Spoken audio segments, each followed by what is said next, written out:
from Columbia in high definition. This is WIS News 10 Awareness. Thank you for joining us for Awareness. I'm your host, Megan Norman. There are a variety of reasons why a person or a family may find themselves on welfare. Whether it is food stamps, known as SNAP, or family assistance programs, there are resources available to help those who are having trouble helping themselves. The benefits often come under criticism, claiming these programs only make the recipients more dependent. One program here in South Carolina is striving to help people gain their independence. Joining me now is Daryl Kershaw, job developer with the Department of Social Services for Richland County. Thank you so much for being with us this morning. Well, thank you for allowing me to come. Now, part of your job is to help other people get a job. Correct. Now, describe to me the programs you have going on right now with DSS. Well, we mainly have two programs. The first one is called Family Independence, and now the ABOS program. The Family Independence program was a program that we started in the mid-90s when welfare reform came into venue. And with that population, what we tried to do was basically help them find employment as quickly as possible to get them off of public assistance and get them to be tax-paying citizens again and being productive in our society.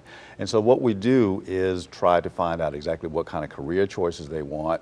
Instead of jobs, we try to get them to think in terms of careers and long-term thinking instead of short-term thinking. Right. So once we get an idea of what career choice they're in, then we try to match them up with employers. That's the other part of my job. I go out and talk to the business community, educate them, and let them know that we have a pool of customers who are looking for employment, and we also offer some incentives to them when they do hire our customers. Now, what type of employers do you work with? There are a variety. Again, it depends on what the customer is looking for, but we work with healthcare, manufacturing, customer service, clerical type duties. So basically, we try to find out what the customer wants and match it to what the provider needs. Right. And what type of qualities are you looking for in these applicants? Well, the first thing is, of course, the willingness to work. That is one of the main things that we try to encourage, showing them the advantages of how they can actually make more money working than being on public assistance. One of the other things that we try to get them to think of, again, in terms of careers, long-term thinking. We try to let them know about jobs with benefits and retirement and that type of thing, so they're not just looking for a job, trying to get in a career and go long-term and grow with that company. Right. Now, there is one employer I spoke with. His name is Ken Claxton. He owns an insurance agency in Columbia, and he's partnered with DSS and its job placement program for the last 3 years. And he's had success so far, and now Ken is looking for yet another employee. As an employer, it gives you the opportunity to evaluate the employees and not have as much on the line from a compensation standpoint. I was a little hesitant, but I figured that everybody needs a shot. And I wasn't going to not hire someone because of my preconceived notions. I think these applicants are just as qualified as those that are not in the program. I've interviewed clients or applicants that were not in the program, and I've interviewed applicants that are in the program, and it's not much of a difference. So he touched on 3 points. He talked about compensation standpoint. That's one of the incentives that you offer some of the employers. Can you expand a little bit on that? Sure. It's called OJT, and basically it's a reimbursement program where we can reimburse the employer 50% of the person's gross wages for the first 6 months of employment. That's the maximum amount that we can do is 6 months. And so that's an incentive, because the theory is if they're training that person and time is money, they could be concentrating on another task while they're training our person. So we want to try to compensate them during that time. It gives them a time to evaluate the employee, and it gives the employee a chance to prove to that employer that they're worthy. And he also mentioned that he had some preconceived notions when he first started with you all, and he wasn't sure how it was going to turn out, and obviously he's had much success. Do you find that you have to explain to employers the type of applicants that you will be providing to them and kind of maybe calm some of their fears or their preconceived notions?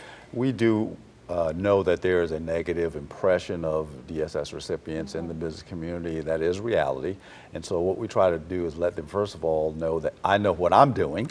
Right. And we do try to give them an idea of the process of the evaluation, how we bring the person in, get to know them a little bit, get an idea of what their skills are realistically, and if it's going to be a good match. So we do know there's a negative impression, and we try to also let them know that they can come in as a volunteer at first if they like, just so they can see how the person's going to do before they actually bring them onto the payroll in certain situations. Right, and I'm sure there are people out there who are probably thinking, you know what, sign me up, whether they're an employer or they're an applicant. How would they get in touch with you?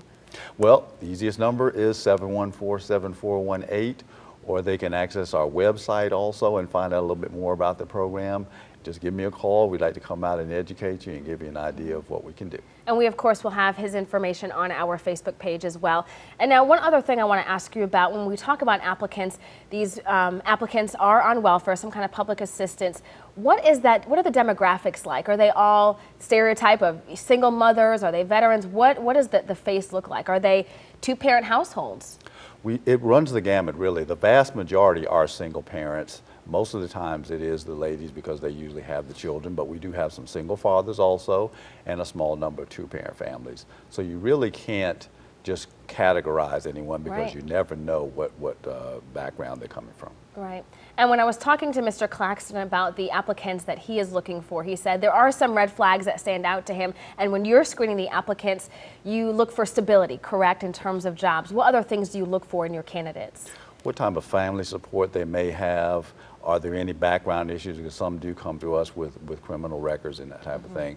But again, it runs the gamut. Some are simple misdemeanors, some are felonies, and we have programs out there to help the employer, such as the federal bonding program and other sources of means of putting them at ease and letting them know that, again, if you're willing to give this person a second chance, a lot of times they will prove themselves. Right. Well, Mr. Kershaw, thank you so much for being with us this morning. You're welcome.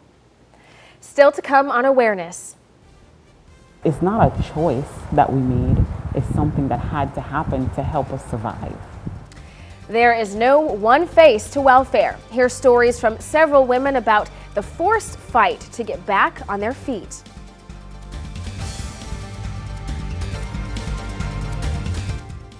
Welcome back to Awareness. Single mothers, veterans, two-parent families that just can't make ends meet. Some of the faces of those who rely on state and federal benefits. One local mother says she had to quit her job to take care of her son. She says she did not want welfare, but she knew her family would not survive without it. I feel proud that I was able to be on the program, and I feel proud I was able to come off the program, and I am even prouder that I'm able to stay off the program. For 2 years, Loanne Tavares-Smith used the system to better herself. She got a job and now has the stability she needs for her independence. So it's there when you need it. Now, some have taken advantage and abused the system, but these women with me this morning say they see the system as more of a hand up than a handout. Joining us now is Janae Harris, Alexis Gilmore, and Tanjanique Anderson. Thank you, ladies, for being with us this morning. Thank you. Yes. Let's start from the beginning. Why did you have to go on welfare, Janae?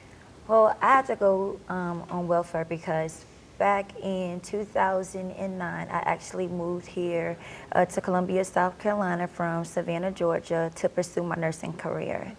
After pursuing my nursing career, which I already had an associate's degree, I had to withdraw from school during my last part of graduating in the nursing program because my daughter took sick for about a week. Doing that, I lost everything. My GI Bill, everything was lost, so I hit rock bottom. So then that's when I had to actually go and apply for assistance. And I tell you, that was one of the worst days of my life. It was terrifying. I cried. You didn't want to go on welfare? No, I didn't. Why not? Was it because there was a stigma there? Because you didn't feel like you needed the help? What was it? I felt like I lost my independence. I was so independent all my life. I've never knew anything about food stamps. I knew of it, I heard of it, but I was not raised in a household where we were taught. Right. And Alexis, with you, was it a similar situation where you didn't really want to be on the program? Yes, it was actually. I was in school at USC in Beaufort, and I decided to change campuses and come to USC, although I changed my mind and went to Midlands Tech, which didn't have on, housing campus. So I didn't have a great support system like I did back home, and hanging out with the wrong people kind of got me in situations, and one led to another, and I was pregnant. And after that, I knew that I had to do something to take care of my child. Right, you and your child. Yes. And now, how long were both of you on welfare? Well, I was on it, let's say, starting probably the end of 2011, and this year I finally got off of it. Okay, and what about you? Well, I got on it in 2012 after I had my child, and with the successes that I'm coming into now, I am surely about to get off, and I'm excited. Good, good. And Tanjanique, you weren't on public assistance, but you lived in public housing for a period of time, correct? I did. And how did that make you feel to live in that situation? Well, honestly, Megan, I was grateful for the opportunity because I was a graduating senior at Benedict, and I ran out of financial aid, and so I became technically homeless. And I didn't have anywhere to go, so I was the girl on the couch, you know, with my friends. Right. And I applied, and because I was a full-time student that had a full-time job, and I didn't have any children, the Columbia Housing Authority had a program where they would allow me to have a one-bedroom apartment. And it was definitely one of the best things that's happened to me. It was an opportunity. Right. You needed that when you were at your lowest I did. at the time. So how were you able to rebound from that? Because you're no longer living there, correct? I don't. I was able to rebound because, much like what my friend here says, I started hanging around people that I saw where I was starting to draw people that didn't want to do positive things. And I did self-evaluation, and I realized that just like your grandmother says, you're the company that you keep. And I looked around, and I realized I wanted to do something better, and I started a business. And I remember the first client that I had, she was so unapproachable, but she ended up writing a letter to me telling me that she thought that I was professional and I was warm, and I felt like I helped her. Right. And so I said, if I can help this lady, You can help other people. and it became gratifying. I felt like I wanted to do more. I wanted to help more people in the way that she made me feel that I helped her. Right. Now, Alexis and Janae, how have you two been able to kind of rebound? I know you're on your way to being off, and you're off now. So what steps have you both taken? Well, I'll go first, or do you want to? No, you're good. Okay. All right. So polite. Well, well, basically, with the Snap to Work program, I was receiving the welfare check as well for assistance with daycare and also having to do job experience. Well, I was overqualified for the Project Hope program because I had already had an associate's degree. So it was basically like, I'm very determined. So for every meeting that I had with my case manager, I showed up on time. I always had a great spirit. I was always a good work ethic. You were showing them that you wanted to work. Exactly. Because that sometimes is the criticism that welfare recipients are lazy, don't want to find a job. But that was the opposite for you. You wanted to. And eventually you found employment with DSS, correct? That's right. Actually, it was during a perfect time. Just when I thought that I couldn't make it here in Columbia anymore, I moved back to Georgia for about a month or so, and that's when the tragedy happened where I was almost killed. And so it was like my life, it was like just turmoil, just everything just that I could think of that could go wrong, it was going wrong. After almost being killed, one of my children was about to be taken from me. And so in the midst of all of this, I got a call from my case manager, and she said, hey, Janae, are you still looking for employment? And I was like, yes. At this time, I was still in Georgia. She was like, okay, well, I need you to be here August 2nd to come and sign your forms because I have a temporary grant position for you. And so after all of that, you were able to find a job and then provide for yourself. And Alexis, tell me a little bit about your story quickly. Well, I got back in school at Southeastern Institute, and through DSS's programs for SNAP assistance and gas incentives, and also the child care, it actually helped me to stay in school, and I actually became salutatorian of my graduating class for 2013. Wow, congratulations. And, yes, and shortly after I did meet a mentor, Shanita Brown. She's the owner of Meditating Massage Wellness Studio here in Columbia, South Carolina, and she helped me to cultivate the already leadership skills and things that I had, that you needed to become successful. And to be independent. And I Yes. think that is sort of the overall goal and mission for you ladies, is to really gain that independence. So I thank you all for sharing your story with us this morning. Yes, thank you. When awareness returns, advocating for those who often do not have a voice, we delve deeper into the court-appointed special advocates who serve to protect some of the state's most vulnerable, the children. April is Child Abuse Awareness Month. Many children in our state and across the country are suffering, many of them in silence. Recently, Lillian Kohler, the director of DSS, has been accused of mismanaging child abuse and neglect cases. She testified before a Senate committee this month, fielding questions about overloaded caseworkers, audits, and possible state law violations. Some lawmakers have even called for Kohler's resignation. We offered an invitation to the department to address some of the recent concerns. Last week, Director Kohler released this statement defending her work from the day she began. Quote, "I have worked to improve the safety and well-being of our children. While there are always things we need to improve upon, we have also made great strides in many critical areas." She goes on to say she will not let politics impede the process of improving. Now, moving forward, one agency that often works with the Department of Social Services is the court-appointed special advocates. These individuals work with families to make sure kids are staying safe. Joining us now is Sharon Walker, Program Manager for the Advocates in Richland County. Thank you, Sharon, for being with us again. Thank you so much for having me. Now, let's explain to viewers exactly what you do. Okay, we're the Court-Appointed Special Advocates Program for Richland County, and basically that is the Guardian Ad Litem program.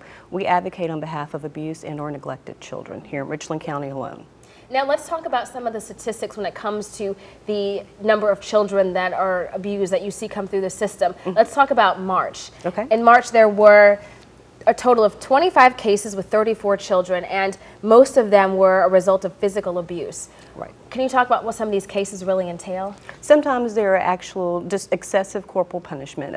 A parent decided that they were going to punish their child by spanking them, and they went overboard. We're talking about bruises, we're talking about lacerations on children, things that just say it's way too much. Other instances, we have parents who are breaking children's bones, head injuries to children because they were shaken. So that's the kind of thing that physical abuse entails. Right. And then when you get a hold of these cases, sometimes you have to separate the families. That's correct. What happens during that process? Well, DSS licenses homes for foster care, and sometimes those homes are only able to take a certain number of children. So for instance, if we have a family with 5 children, I think it's very unlikely that we're going to be able to place all 5 together, unfortunately. And when I say we, I mean the Department of Social Services. So that may mean that 3 children are placed in one foster home, 2 children may be placed in another foster home, or 4 in one, or something like that.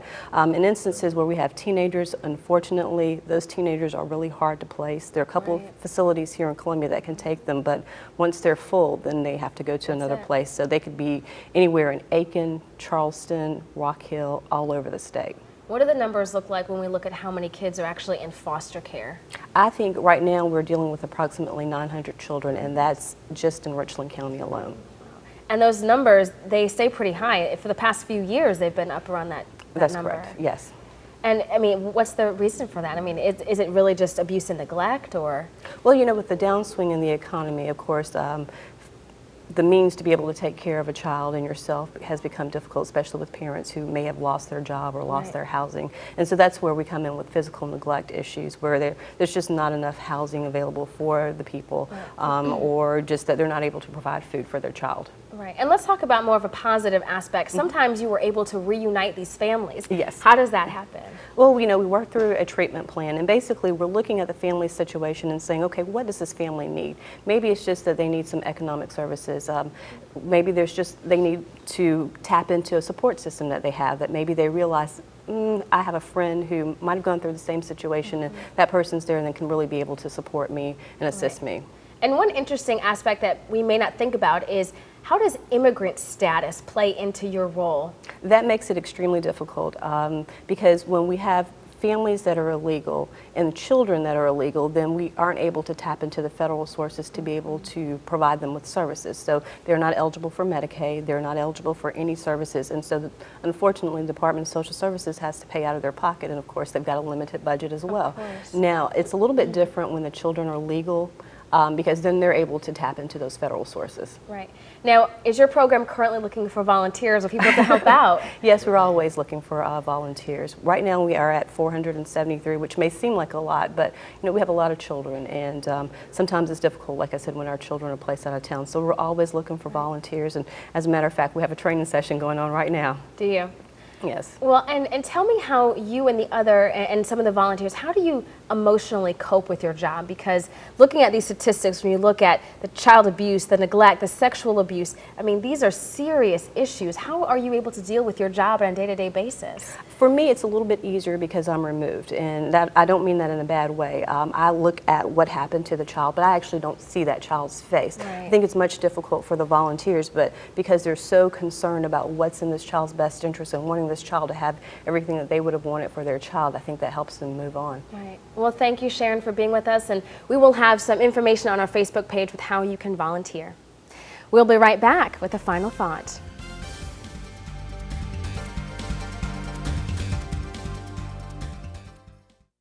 We all have to make sacrifices in life to make ends meet. There are programs to help. We should remove the stigma of shame on those who are diligently trying to work their way up. Also, whatever side you sit on politically, when it comes to child abuse and neglect, at the very core of the argument is always the safety of children. It is said, it takes a village. Let's focus on giving our families and our children a hand up, not a handout. I'd like to thank all of our guests this morning.